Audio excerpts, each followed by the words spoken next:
welcome to Rehydrate. This season, we'll be reading and discussing Liu Cixin's The Dark Forest, book number 2 of the Remembrance of Earthpast series. This is season 3, episode 5, Droplet, where we'll be discussing the second third of part 3.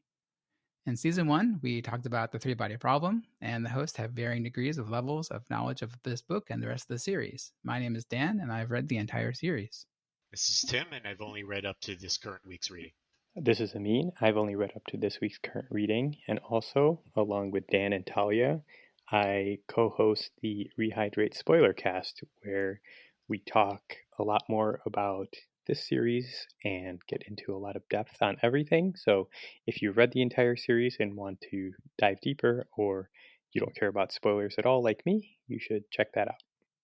This week, we don't have any follow-up, so let's jump right into the summary. A lot of stuff happens. There's a very consequential pivot point for not only this book, but the entire series. So humanity prepares for the inevitable Trisolar surrender by debating exactly how generous they should be when they do reach the solar system. They eventually come to the agreement that they call the Strong Survival Plan that would grant the rights of the Trisolarians to settle on Mars after the probe, now called the Droplet, due to its looking like a droplet of mercury, comes into visual range. Humanity considers the Droplet to be a peace offering.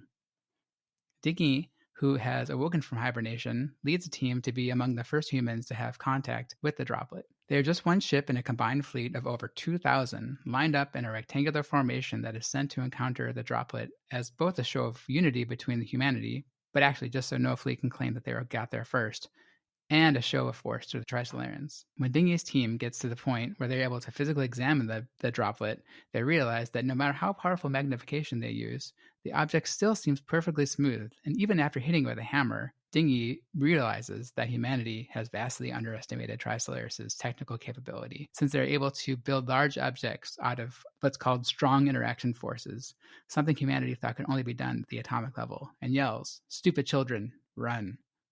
This realization comes a little bit too late for not just his team, but nearly the entire combined space fleet. The Droplet rapidly accelerates and takes an unfathomably precise route directly through the engines of the entire fleet, causing them to explode in succession like a string of firecrackers. The only ships that aren't destroyed in the attack are the Quantum and Bronze Age, which only survive because prior to contact, Dingy convinced them to enter a deep sea state, allowing them to escape at a high speed when the battle starts. On the other side of the solar system, Zhongbei and the Natural Selection continue to speed away, pursued by Blue Space, Enterprise, Deep Space, and Ultimate Law. Initially, the goal was to capture and return Natural Selection, but after they learned about the Droplet attack, they quickly realized that they are now the only hope for humanity and form a new civilization called Starship Earth that faces an uncertain future of deep space travel.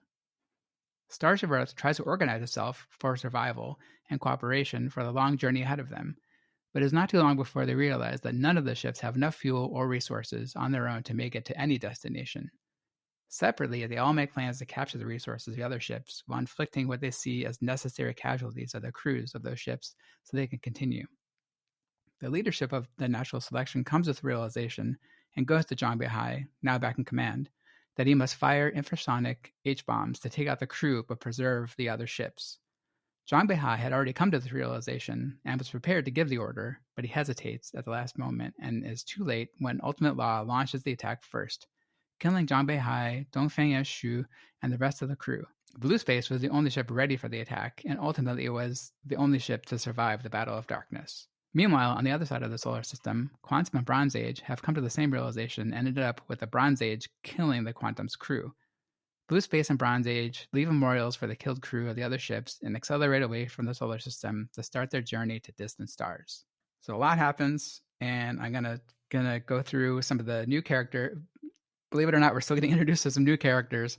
Not many, but a couple, and a lot of ships. One of the new characters we're introduced to is Major Shi Si, a science officer for the Quantum, who accompanies Dingy to make contact with the Droplet. Ensign Zhao Xing and Captain Li Wei, who analyzed the Droplet attack. Lan Shi, a science officer for the National Selection trained in psychology. And now for the ships. So Quantum is the science ship that Dingy and his crew are on, tasked with making contact with the Droplet. Bronze Age, a Stellar-class warship. Mantis, a small unnamed ship that captures the Droplet. Infinite Frontier, the first ship in the formation that is destroyed by the Droplet. Yangfang, Foghorn, Antarctica, Ultimate, Atom, Ganges, Columbia, Justice, Masada, Proton, Yandy, Atlantic, Sirius, Thanksgiving, Advance, Han, Tempest, Mehi, Newton, Enlightenment, Cretaceous, Nelson, Green, Himalaya, Thor, Messenger, Genesis, Einstein, Xia, and Ark. Just some of the ships that are destroyed by the Droplet. Beifang and Wanning Kunpen, ships that are analyzed the Droplet attack, and ships that follow the natural selection are Blue Space, Enterprise, Deep Space, and Ultimate Law. So, like I said, this is a very consequential episode, not only for this book, but for the entire series. So let's just get into your initial thoughts. So this is one of the things that Dan did not spoil for me. So I thought this was, I think the last book too, there was one big set piece that Dan didn't spoil for me. So I think this was the big set piece. There were a lot of ships' names, so keeping track of that was a little confusing sometimes. But Really, the I whole didn't notice. but the whole attack and strategy and all that I thought were really interesting and well done, and I'm sure we'll talk about this on the next episode, which is our last episode. But I think the writing, I find this to be more comprehensible than the last book that we read, and so I think the writing is more exciting and more kinetic, I guess, and maybe it's just this part of it, but I like this, and I think it adds a whole new level of intrigue to the Trisolarans, because I think last time there was a sense that the humans are just getting, I don't know, over preparing, and clearly they are still under prepared. Yeah. So when you say more, you said more comprehensible. How do you mean by that? Well, I felt like the last so Three Body Problem, I thought the writing style was a lot more stilted and heavy handed, and it was harder for me to parse the language and the words, and just it was a less enjoyable read. So this is more enjoyable, and it just feels faster and smoother to me anyway. How about compared to the beginning of this book? Because I feel like these two sections, like the beginning of the Crisis era and the current era that they're in, like the year 200, it totally separate books. They could have been, right? So, like, how do you feel like the writing styles are different between the two? I mean, it's the same author and the same translator. Yeah, same translator. Yeah. I don't think I picked up on that as much. I think the plot advances a lot faster, so maybe that's part of why it feels faster. But I don't think it's necessarily. I don't think the writing style is different. I just think the plots are very different. Yeah, I was thinking, like, on our last book, the Long Way to Strong Planet, like I complained that there was no other plot that happened, and this is like nonstop plot. Like, just too many things are happening at once. Actually, it's a pretty big contrast I found. Yeah, I think this writing plays to the strength of the series. It's kind of a bit more about big cool things happening, and when big cool things happening, like I think it picks up. And he's a better writer. Whether it's the translator or Lucia Shin himself, they're better writers at depicting those sorts of things when compared to the first half of the book, which is much more character focused and kind of much more like focused on the inner, inside of the heads of the characters. Yeah. And he's clumsier at doing that. I think. Like, my thoughts on this, like, I was pretty pretty surprised, how things played out here, or pretty surprised considering my understanding, like going into the chapter, or this section. I was kind of unsure at this point as to what sort of like alien encounter story this would be. Is he going to maybe subvert our expectations a bit, and this end up being not like an interstellar war story? You kind of planted some seeds there, but kind of going off of the more like kind of meta expectation that this is kind of a big sci-fi trilogy, and that, yes, assuming that there's going to be conflict of some sort. It didn't end up being like a huge surprise to me that, like, it went in this direction, that, oh, they are hostile, they're not friendly. But it could have gone either way for me, as like it was like the setup for this, for the big event that happens. Like, it was leading to, like, I could tell something was up. Like, oh, they're sending all of their ships to encounter this thing. And like I expected something not expected to happen. that it would destroy the entire fleet. That was a bit of a shock. Yeah. How about you? I mean, did like so for me, like when I read this, I had no idea. I was definitely lulled into the sense of security. Like, oh, I guess humanity's awesome now. I guess we're going to just take them out. Like, in like the, like there were a couple clues, on rereading, like Dingy, his things, and Zhang Beihai, like his stuff he's talking about. Like, I think they set up the seeds. Like, this is probably not a good idea, but like I was definitely like lulled. Like, how about you? I mean, were you? I mean, I know you're spoiled on it, so I don't know how much that led into your reading of it, but I guess like what was your level of surprise on this part? I was the same way. I expected, because of the spoiler cast, I expected something big to happen, but I didn't expect this. So Yeah, it was. I appreciated you and Talia not spoiling this for me, because it was a pretty cool reveal. So I think, as much as someone who co-hosts the spoiler cast can be surprised, I was pretty surprised by this as well. yeah. And Tim, actually, like when thinking when you were talking about last time on the last episode, you had mentioned a couple of times like, oh, maybe is humanity just overconfident and tries to layers are powerful. So like it seemed like you were trying you were definitely picking up on that a little bit. Obviously, I was trying not to say anything, but yeah. So it seems like maybe like you're a more critical reader than I am, or maybe I'm more easily fooled. Yeah, I don't know how much of it is the kind of, again, the meta expectation of this being like an interstellar, trilogy alien encounter story, like plays into my suspicion that things are going to go awry, or that he's going to subvert your expectations in some way. So far up to here, there hasn't been like a big like twist, not like story. Hmm. Like it's been more like gradual revealings and unveilings of mysteries. So That's true. Yeah, he's not. I don't think his writing is more. Yeah, like M Night Shyamalan kind of twists, right? It's more. It's reveal. It's like it's always been in front of you, but it's just like do you have enough information to put it all together? But like when you look back at it, like oh okay, yeah, that all makes I, sense. I think for me the surprise, and same thing with the three body problem, where they split the, sorry, this is a spoiler if you haven't read Three Body Problem, but when they cut the ship, it's his surprises for me are more in terms of scale. Like you're Yeah, operating on this scale and then something massive happens and you didn't expect it to be that massive. I think those are the kinds of surprises I think he does. It's like you think you're operating in this world and then suddenly it becomes a lot more intense. it's cool science flourishes, basically. yeah, yeah, I think the thing that like this part is so different from the first half of the book, yeah, in that, and that's always what has thrown me off and always left this question mark in my head as to what kind of story is this going to be, because the first half of the book is just all about the wall facers and character, and these characters like inner monologues, well, especially Luigi's, but yeah. He barely shows up in this part. yeah, I never quite knew whether this was going to be maybe a more restrained story, and I don't want to say thoughtful, because I'm not like that. That makes it sound like I'm like disparaging this part, which is But is it going to be a more meditative type story, or is it going to be a big event and plot driven story? And the first half is so slow and so not plot driven that it feels like a different book than Yeah, this part. And as you said, they could be separate books.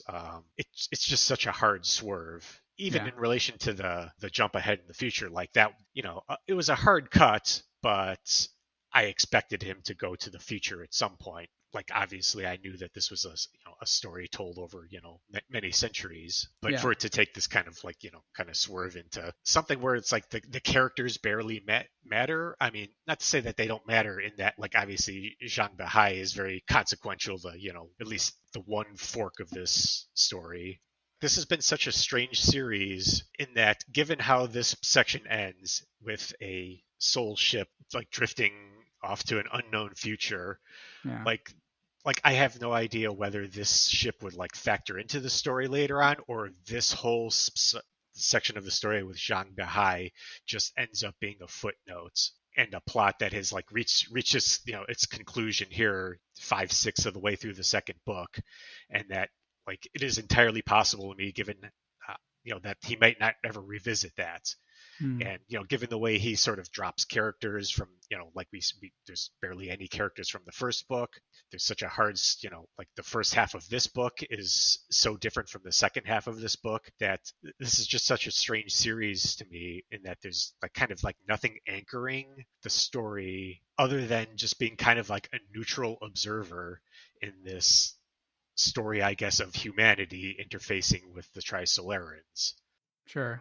So would it bother you if they don't bring that story back up? Like if the story just ends up with like, oh, they're just drifting, they're they're going however many light years to that distant star, right? Like who knows what happens? Would that bother you if they don't pick up that thread again? I don't think so, because like it is entirely within my expectation now that he would just kind of cut off that part of the story, or Hmm. that the whole point of that section of the story is just to convey to the reader this almost like depressing and like and like sad like space travel could be, or how like Yeah. like how forlorn and like intimidating the actual reality of space travel, and any incursions that we take into space might end up being. Well, let's get back to that, but let's because I first wanted to continue to analyze the droplet attack a little bit more, and then yeah, we'll definitely talk about the Battle of Darkness in a little bit. So one of the things I was thinking as I was reading this, and the for the whatever time I've read it was sort of analogous big kind of event episodes or event things that happen, and the two things that came to mind as I was reading it was the Red Wedding from the Song of Ice and Fire. Obviously, no spoilers, I guess, for that, but that's a big concept. People who know the series or watch the TV show will know what I'm talking about.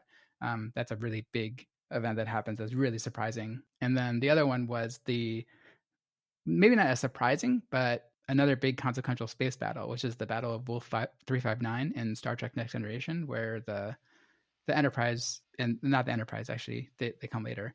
The rest of the Starfleet ships meet the Borg cube in Wolf 359, and they all get destroyed. And it seems like the Enterprise kind of comes in later and sees the wreckage of the battle, and it was only 40 ships. I looked it up, and it was only 40 ships that got destroyed, which is a lot, I guess, for Starfleet. But here it's like over 2,000 ships got destroyed. So like that's kind of the scale of this battle versus that one. But those are the two big ones. Are there any other examples that you guys can think of big consequential pivot points in series, or kind of surprising things that happened that were analogous in your minds?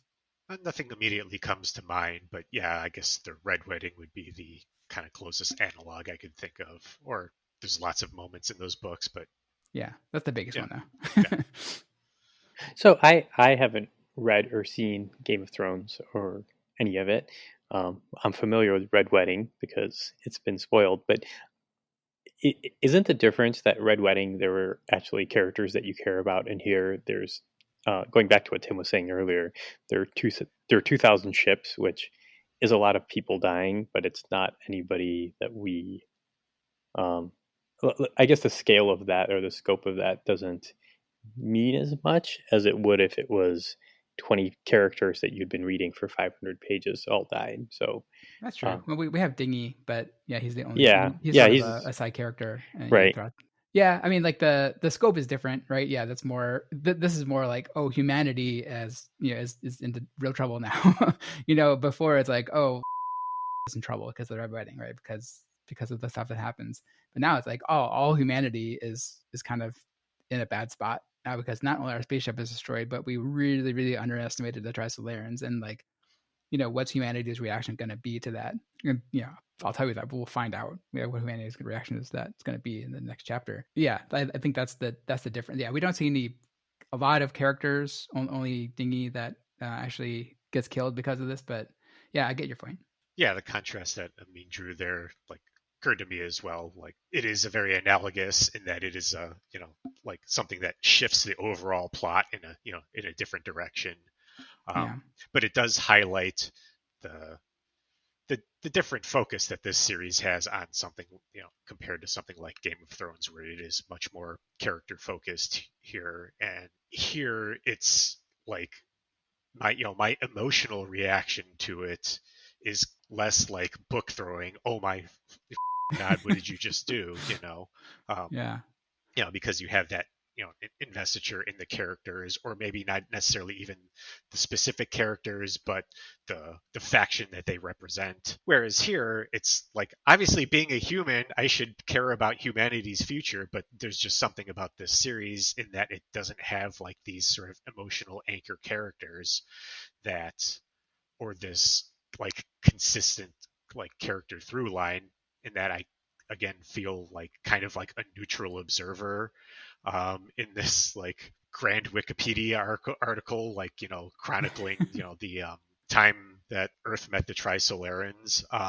And that doesn't mean it's not engaging and it's interest, and that it's interesting, but it doesn't have that quite same like emotional impact. It's more of like awe at the thing unfolding before you. Sure. All right. So for listeners, I'm going to put like a spoiler warning in the chapter marking because I just want to talk more about the Red Wedding and like the more details. So if you haven't read or watched Game of Thrones series or Song of Ice and Fire series, like look at the chapter markings and skip to the next chapter.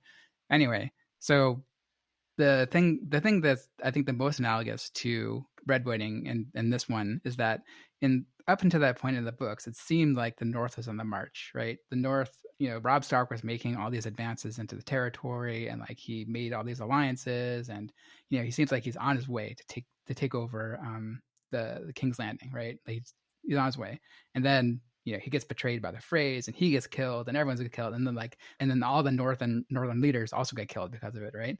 So like their entire advance is like completely stopped in their tracks, and like they're not really a consequential player in the wars anymore, right? So that's why I was thinking, like, obviously it's like a big surprising event that happens too, and like the characters, it is more of a gut punch, like when Rob Stark gets killed and Catelyn Stark gets killed.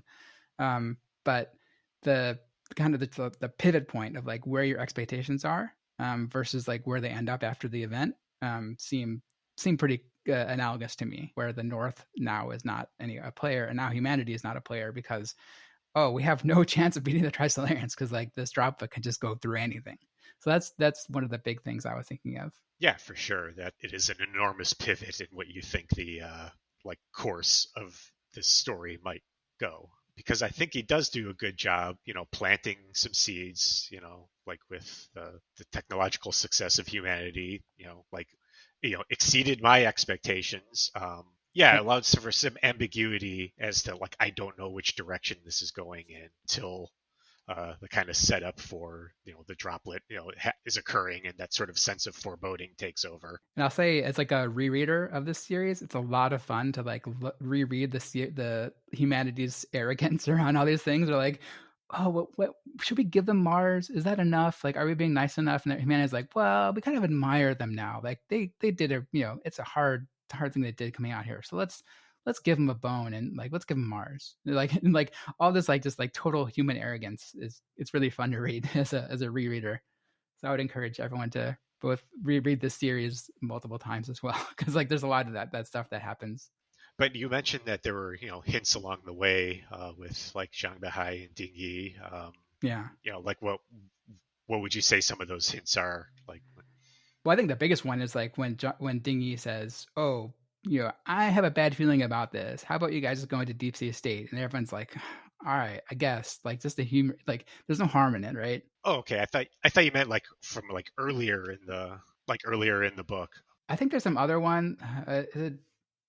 I forget that, but as I was reading it, I was like thinking like, oh, they're kind of hinting at it. Yeah, But the dingy one was the big one. yeah, Yeah. I definitely picked up on that. And again, that like the beginning of this section where there's, where you're shifting to DEA's perspective and they're examining the droplet, like I knew that something was up. I knew that, something bad was going to happen, maybe not at this scale. Right. But, there's Yeah. definitely a sense of foreboding. Like it wasn't like immediately out of left field when the thing happens. Well, they keep talking about like, oh, well, I guess the worst thing that can happen is like the droplet explodes, right? Like the probe explodes and self destructs because that, and then the people die because of that. Like that's the worst thing that possibly could happen. Sure, And yeah, then and it, they and had then anticipated that, yeah. yeah, and then it quote unquote blows up, and everyone's like, well, all right, well, that sucks. uh, There's also the sense of foreboding, at the beginning when you realize that they're sending their entire fleet to meet yeah, this thing. And it's funny how how it happens, because it's like the three different fleets are like competing against each other, and like no one can possibly like have the advantage of like contacting up first. Like, all right, let's just all line up in a row, and then none of us will be first.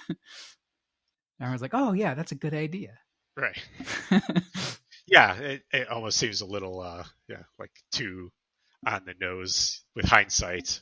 Right. I mean, John Behi realizes it much later on. He says like, "Oh, that was a grievous error by the, or that was an unforgivable error in strategy." But yeah, it was like, when the protagonist in a slasher flick or something runs upstairs instead of out the door.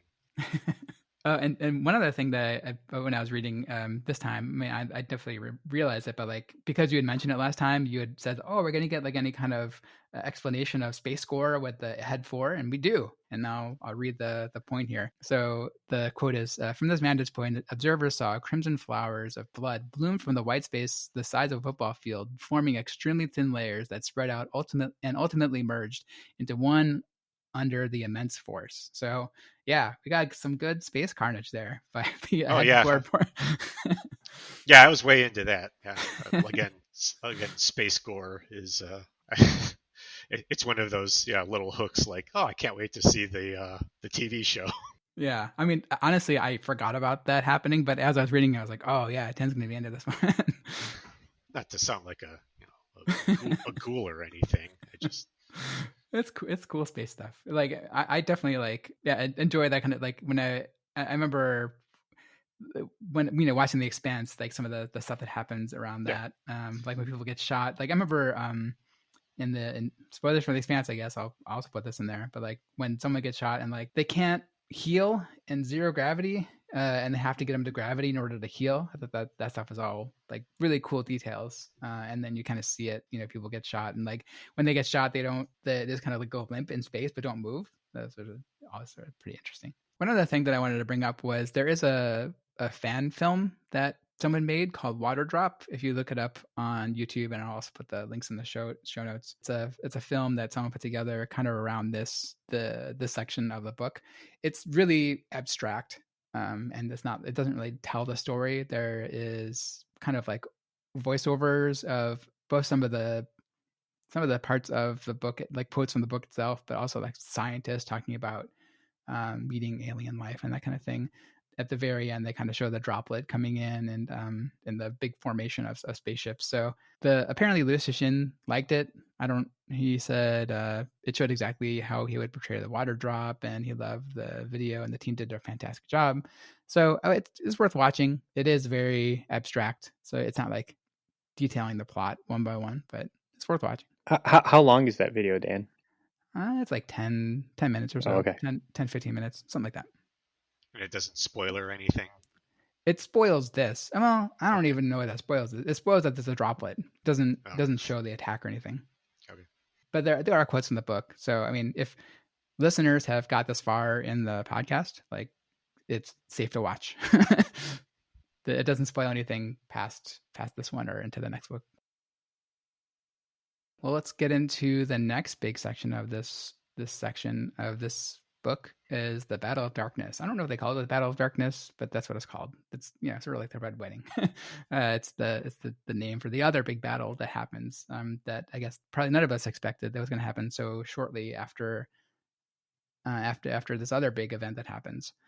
So it's not quite to the scale of, I mean, nothing is to the scale of the Droplet attack. Not 2,000 ships get destroyed, but it is.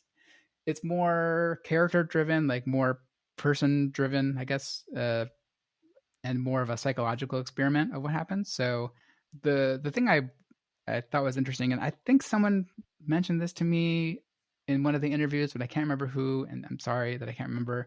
But the thing that stood out to me is when Dongfeng and Shu and her team are quote unquote talking about like what they should do. They do it all with their eyes, and like the whole chapter is in italics, and like there's only like very little words said. And so one of the quotes is like, as they stared at each other, their interlocking gazes were information conduits, linking their three souls together and communicating everything at high speed.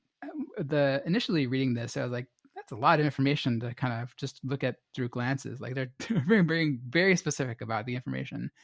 But it may also make me think like, are the humans really good at communicating wordlessly now, since they've been living under the the threat of the Sophons for 200 years? Like maybe that's just like a kind of a natural evolution of communication. And I didn't even think about it until someone mentioned it to me, and I had read it on this one. So I don't know. What do you guys think about that? I think it's hard to take that such a detailed conversation could take place, um, Yeah. with glances and eyebrow raises and whatever, but that seems to be the most logical explanation for it. I mean, I think earlier in the book, I think there was discussion about how, I think it was during the wall facer part, if I'm not misrecalling, but wasn't there even discussion about something like this, about maybe not necessarily sign language, but like leveraging human facial expressions or something like that as a way of communicating to defeat this, to circumvent the Sophons? I don't remember that specifically, but I also might have missed that too. I mean, it might have been like a more natural evolution of the Heinz's plan to elevate human intelligence, even though that wasn't really his plan. But like that could have been an extension of like, well, maybe the plan is to allow us to communicate without words, and just kind of sending thoughts between each other, so the Sophons couldn't interact. And I don't know that there's anything. I don't think there's anything happening there where they're communicating telepathically. It just seems like they're just really the humanity, because they've known about this threat for so long, is just really good now at communicating without words, and it can communicate a lot of detailed information without explicitly having to say it. Yeah, I think that's kind of what's going on here. It's to a level that's hard for us to comprehend, but Right. Yeah, I think in the entire sci-fi context of this, I let this go, but Mm. it did require more of my imagination than a lot of the other things in this.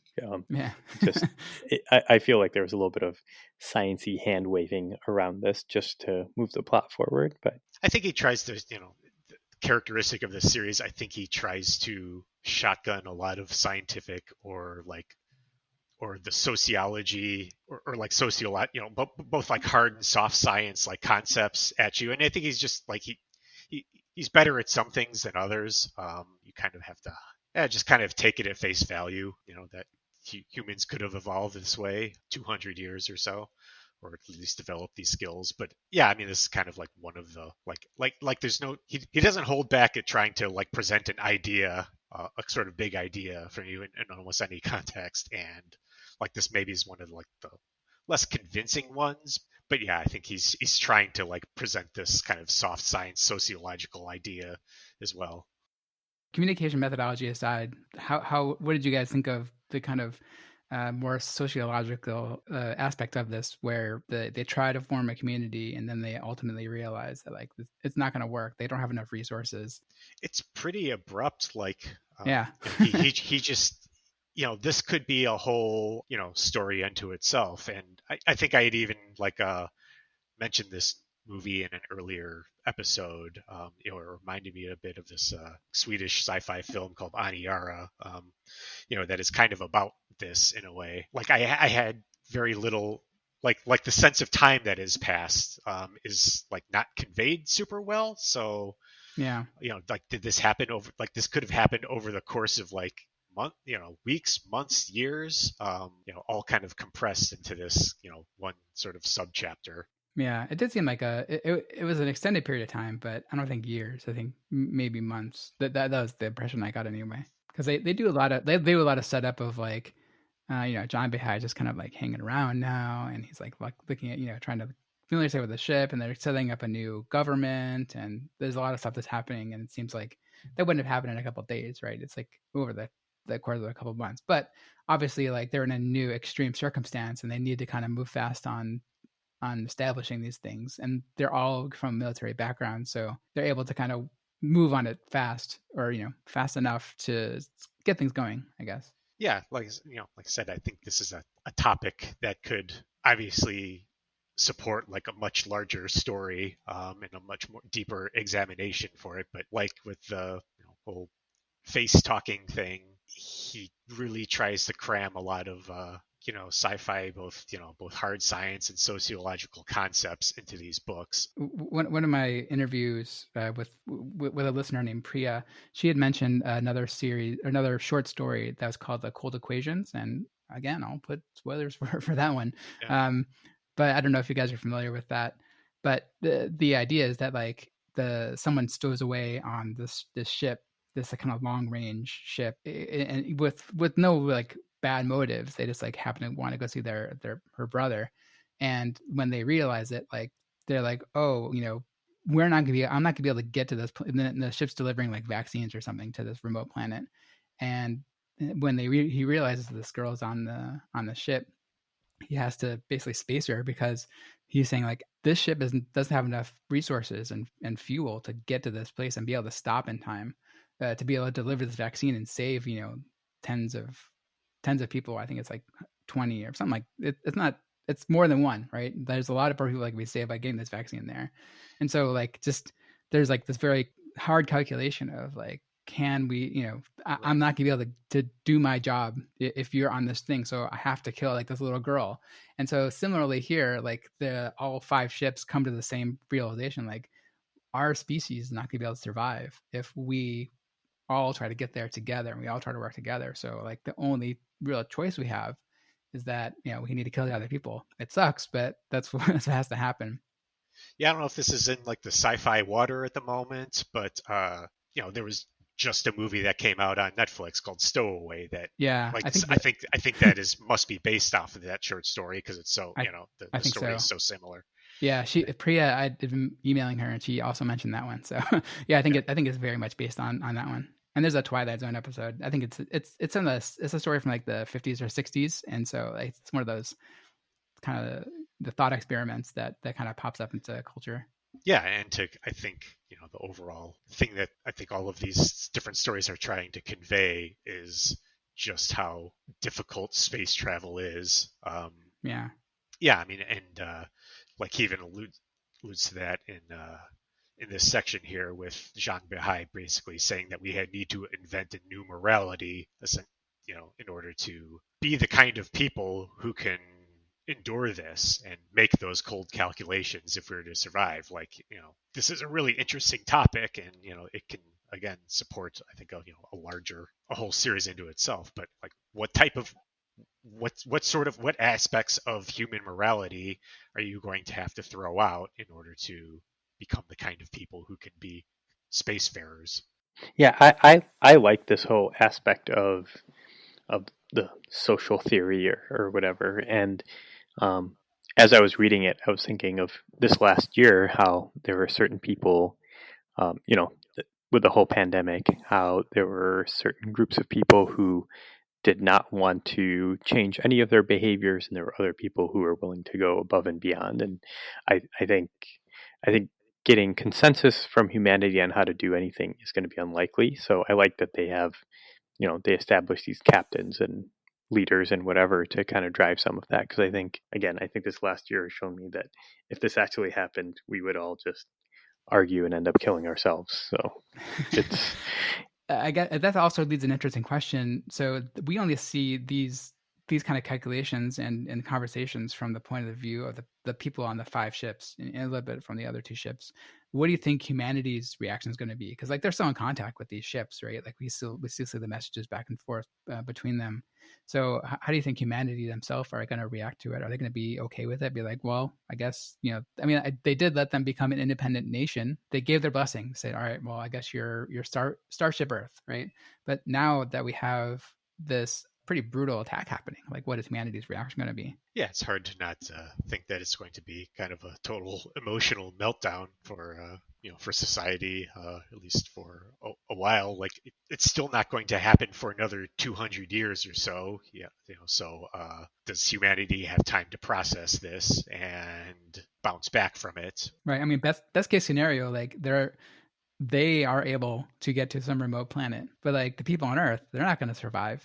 They're like, will people on Earth be okay that like, well, at least humanity's going to survive, or there's going to be selfish or that kind of thing? Like, there's no scenario where like they're going to come back to help the people on Earth. Like, they're just gone, Right. right? And so, like, best case scenario, like humanity as a species survives. Yeah, I guess you would if you were a human and wanted cared about humanity, surviving. Like this is a Hail Mary shot at least for humanity persists somewhere. But it is strange that he uses the language that this is like right at the end of this section, carrying with them the entirety of human thoughts and memories and embracing all of Earth's glory and dreams. Like he's sort of intimating that humanity back on Earth is doomed already. Yeah, I mean, it definitely Like seems that like way, right? obviously, yeah.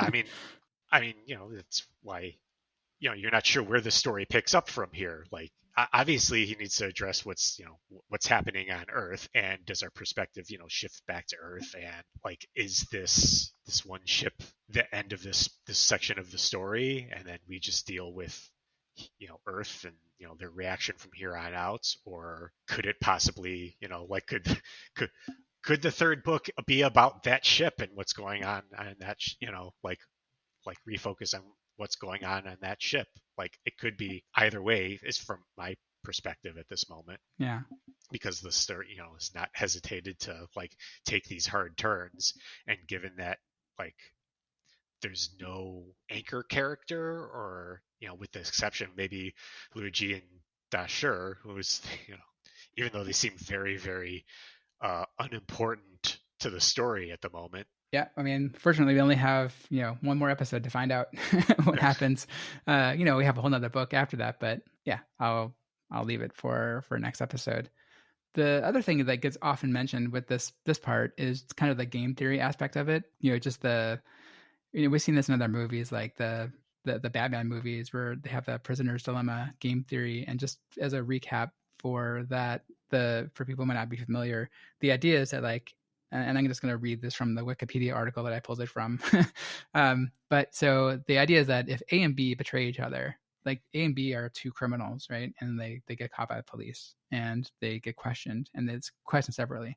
And so they're saying if A and B betray each other, then each of them serves 2 years in prison. So if like they tell on each other, say, "Oh, the other guy did the crime," then they both get 2 years in prison. If A betrays B, but B remains silent, then A gets set free, and B will serve 3 years in prison. So if A thinks that B is not gonna kind of tell on them, but he tells on B, then he goes free, and the other one gets 3 years, and in reverse for the other one. And then if A and B both remain silent, then both of them will only serve 1 year in prison on the lesser charge. So the idea is that like by working together, they should realize that like they have the best outcome possible combined of all four potential outcomes, that they only get 1 year each. Now, human nature goes to the fact that like, well, are they going to be selfish and try to tell on the other person and then get off on themselves, right? And hopefully that person doesn't do that. But like, will they both do that? Then they'll get a worse charge. They'll get a worse charge for both betraying each other. So this is a famous problem that's often brought up with this kind of scenario where and similar here, like if they destroy each other, then they can get the resources and kind of go on. But if they kind of cooperate, then like maybe they won't even be able to make it. So it's not exactly the same, but it seems similar enough. And it's like I said, it's often brought up as kind of inspiration for this section here. Yeah, I mean, there's a lot of other considerations to kind of take into account here. Yeah, yeah. My thoughts, like how is this going to be just for like the daily lives of the people on board. Would you rather have a because obviously you have to like continue life somehow, have a society, and have like relationships. And I forget about the specific details. Like I don't know if I forgot whether he had like described whether like could these ships like intermingle or meet, or would they permanently be kind of, was it too costly for them to like dock with each other and sort of combine the populations of. I think they did mention one time, like when they were doing the wordless communication, like that was like an option to, can we all get up on one ship? And they're like, no, there's not enough resources for everyone. And there's not enough like environmental resources and food and that kind of stuff. Yeah, or at least to like, I don't know, link two ships so that you could just like expand your habitat. Yeah. I mean, that's kind of what they did at the end, right? Like they talked about like after the other ships were destroyed, the blue space like kind of took parts of it, and they had like these big like saddlebags, looking kind of stuff on the side of it, and like took all the fuel that they need to go. But yeah, like I get what you're saying. Like, but the problem is like it's the same as a prisoner's dilemma, right? Like if you say let's cooperate and do it, like that's the best solution. But are the other people going to also cooperate? Or are they going to take the better option for themselves? And so who's going to make the first move? And apparently Ultimate Law is the one that made the first move by sending those bombs, and John Behai was also going to do it, but Yeah. it's like it's a little bit slow. And I also wonder if like the aspect that these are all military people take into account, although the military mindset of the future, quote unquote children, seem very much different from those of John Behai, because they've grown up in Yeah. this kind of utopia of the Right. like, oh, we're so great now, like man, they don't have to make those hard decisions like like the older crisis era military people like John Behai have had to make. I mean, you have any thoughts there? No, I don't have any thoughts about that, but I was wondering if there was any symbolism to natural selection being destroyed. If there, and maybe this is a spoiler that we can talk about some other time, but is it saying like humanity is moving away from natural selection and more towards something else in the future to be able to survive in this new universe or something else? So that to me, I was wondering, not to be an 8th grade English teacher, but I was wondering if there is some symbolism or something in the name of the ship and it being destroyed. Could be. Yeah. I mean, there's also the other aspect of them being of the original names being in Chinese, and I don't know that I don't know what the translations are. Like, I'm not sure. Like, if the ships are all analogous, or maybe they're even in English. I probably should look it up. I don't know how much thought went into all these different ship names. Like, I can imagine like him like just coming up with like this gigantic list of like ship names. Like he's like thinking, oh, there's 2,000 ships. I need to probably name all of them. But he named good 50 of them, right? But I'm sure there's some symbolism between for the natural selection getting destroyed and the ship that ultimately triumphs. The one that destroys is called Ultimate Law, and the one that wins, quote unquote, wins the Battle of Darkness by moving on is Blue Space. So there's probably, I would say this probably not an accident, right? Of that thing, those things happening. It felt like it got to this crisis point, a little too quick. Like they just, Mm. maybe this goes back to the problem of the, it's hard to like suss out like what time scale this took, because he talks, he sort of speeds through the sort of process of the psychological breakdown Yeah. of the various crews, pretty quickly. So I kind of wish you would have gotten more so, like slight like the crews kind of like long-term planning, or like how they like a look into like how they were planning to like create a society, inspire some sort of like optimism, or like we can do this. Like it feels like they would have like tried harder to like come to some sort of like how can we all survive, how can we all survive this, Yeah. like cooperatively before getting to this point. But again, I think that's just maybe a consequence of how quickly he kind of sped through that process. Right. Or it could be just he thinks that like humanity would, humans as in their thought process would kind of quickly change their thinking to survival mode, and like how do we survive, and like what's the best way for, and they're all trying to preserve the human race and themselves, right? So maybe he's making a commentary on humanity's just kind of primitive mindset where they would just go on the attack, right? Maybe there's other points to be made there. There's no hierarchy among these ships, so if you come to the realization that you need all of the resources of these 5 ships or whatever for one, like the only way we're going to make it is that compression of resources, and that consolidation of resources. Like, why would any one ship think that they're not deserving of the one to go, being the one to go on? Right. Um, And they're all from different fleets too. Like they're yeah, all like, yeah, it's not like they're all part of the same fleet and they have like, yeah, some leadership. Like it could have been Zhang Beihai, like he could have been the central leader and like kind of meted this out, but he seemed to have no interest. But I think because he realized like the nature of humanity, and that that's going to happen eventually. some point, why not us? Right. We have as much of a right to be the one as you guys. It's just a matter of who pulls the trigger first. Right, right. Yeah, so unfortunately, we have, talking about major characters die. We have Zhang Beihai die here. We have Dongfeng Shu dies. So, and we also have Ding Yi died in this chapter. So, yeah, not only was it consequential for the story, but yeah, lots of characters that we've, maybe not major top, tier one characters, but at least, tier two characters. Depends if you think Zhang Beihai has tier one character. Anyway, he is important to the story, and he dies in this chapter. Well, yeah, he's arguably more important than like Lu Ji is, or especially or Dasher, Yeah, yeah. I mean, So that's sort of an issue with the series as far as the characters, like what defines the tiers of characters other than the time that we spent with them on the page, because it's Lu Ji, he gets the most screen time in this book up to this point, is seemingly very unimportant to the plot, or there are no characters left that yeah, are seemingly important, or like have.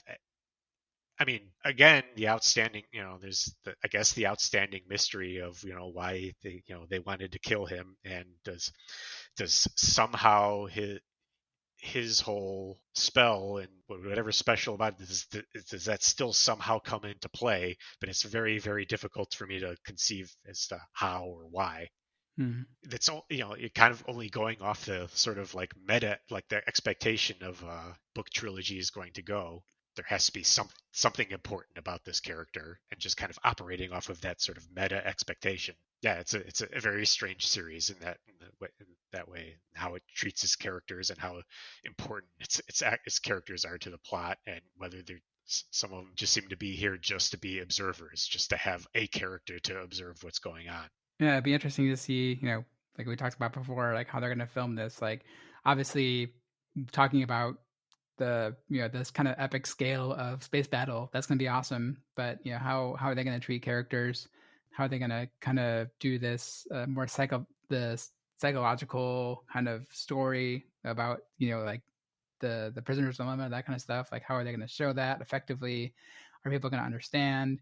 Yeah, it's going to be interesting to see how they're. I mean, these are the things they have to be thinking about, because as a reader of this series, like, this is top tier event that happens in this series. So like, similar to like how Benioff and Weiss, when they took over Game of Thrones, they're like, well, how are we gonna do the Red Wedding, right? Like this is like right up there with that. So they have to be thinking about how they're going to film it, not only from a technical perspective, but from like a character perspective as well. Yeah, I mean, I think you have to, that's the biggest question to me, is how do you, if you're going to turn this into a a Netflix series, you gotta think in a somewhat broader perspective to to bring more people. I feel like to reach a broader audience, you have to have characters that a broader audience could like empathize with. And I think it only takes a maybe very specific kind of like sci-fi reader psychographic to be solely invested in the sort of events and ideas on display in this, and without any sort of like character investment, it's hard for me to think that they're not going to have to like contrive something, um, Mm. like build up certain characters more, give them more to do, or at least tell the story from the perspective of these characters. Yeah. In order to bring a larger audience into it.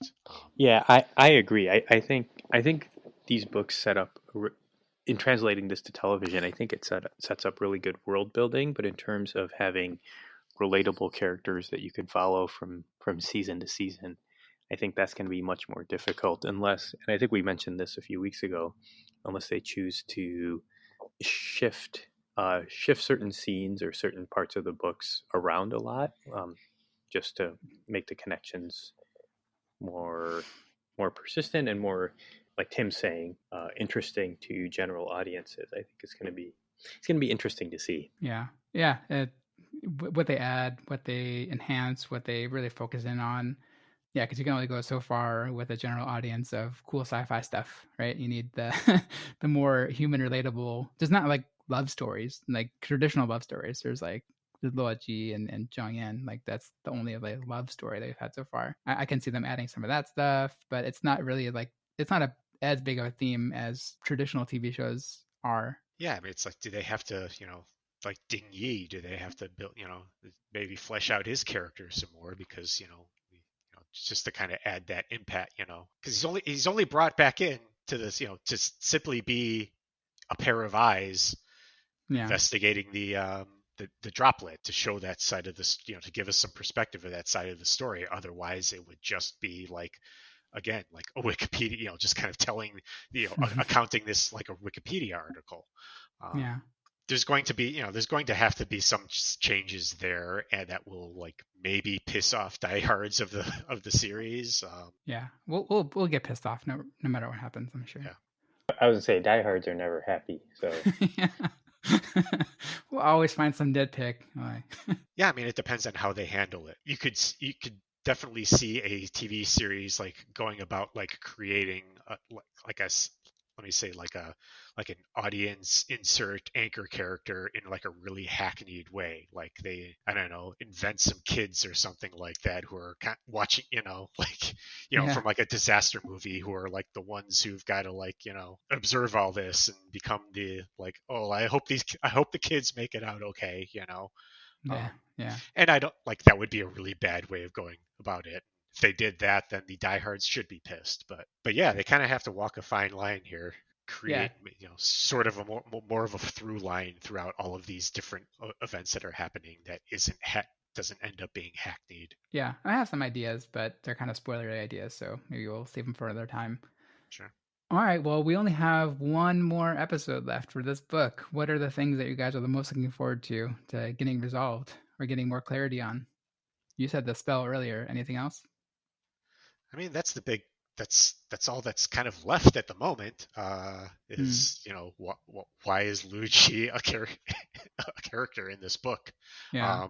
What's going on Earth, and why is he why is he a character? And also, this is the sort of thing that I can easily imagine not being addressed in the rest of this book, but maybe coming back in the next book. I forget the name of the survivor. She was at the Blue Space. Yeah. Blue Space Yeah. and Bronze Age are the ones that survive.